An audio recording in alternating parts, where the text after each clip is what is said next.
Hello mga ka-adik! Nako, kamusta kayo? May nakulong na ba?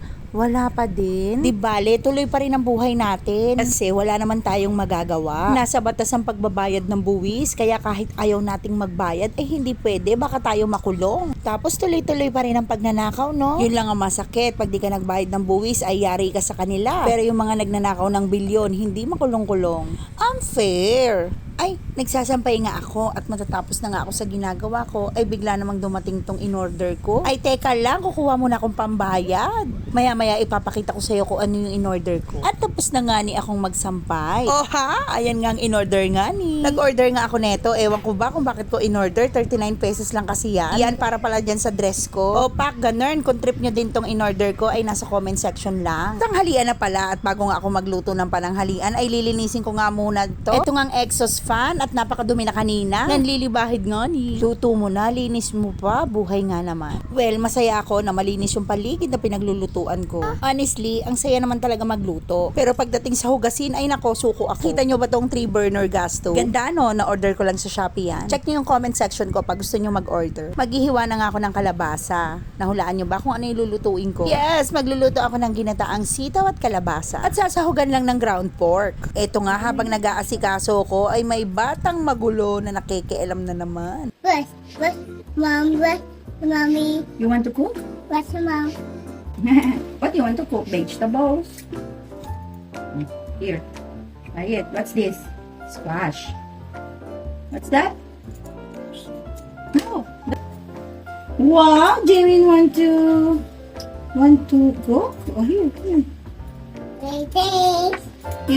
Don't use the knife. It's so sharp and edgy. Me. No. No, don't put in that. No.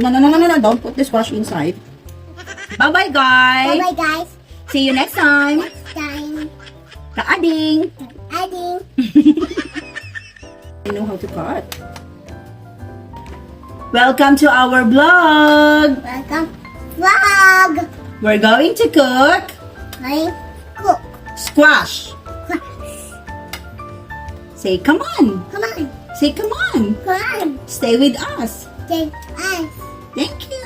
Thank you, Kaading. guys. Adding. What is the English of sitaw? Sit down. String bean. Dribbling. What is this? String bean. Dribbling. Very good. What is this? This is pork. This is pork. Tell to Kaading. Kaading, this is pork. This is pork.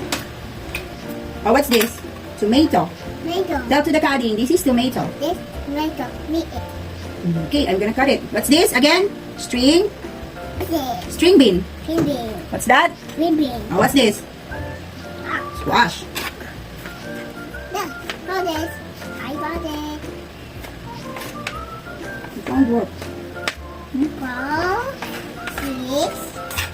6, 7. 5, What's this? What's this? Onion. 7. What's this? That's Onion. Squash. And this is that. string bean. That's rice. White rice. That's rice. Mommy. Yummy. Sit. Me. No, don't put it here, baby. That's a raw. In case it's already cooked. Don't. It's raw. Put it here. Told you. Ah! Said no. Ay, Jamie is so... talk to the Kaading. Hi, Kaading. I'm so naughty. Tell them I'm so naughty, Kaading. Wow.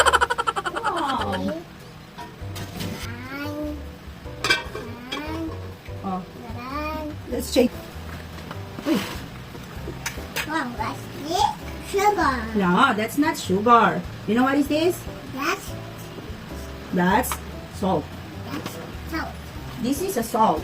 That's See? Wait. salt. Salt, yeah. Want to try it? Try taste it. Try to taste it. Ah! Ew. So salty. Say salty. Say guys, it's salty. Say guys, it's salty. Don't try this because the salt is very salty. Okay, nagkadanan. Say bye-bye, guys. Bye-bye, guys. You go to your ano na. Tapos na nga manggulo ang bata, kaya naman nagsimula na akong magluto. Mag-isa na tayo ng bawang sibuyas at kamatis.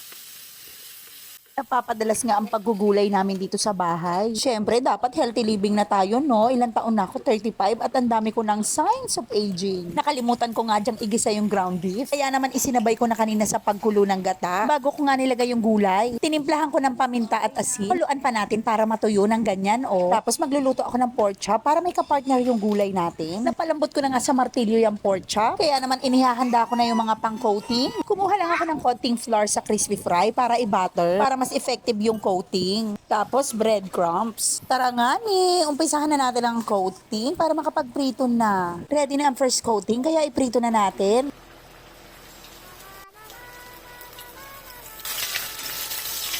Sa mga nanood hanggang dulo, maraming salamat ka-ading. Manganin ka-ading.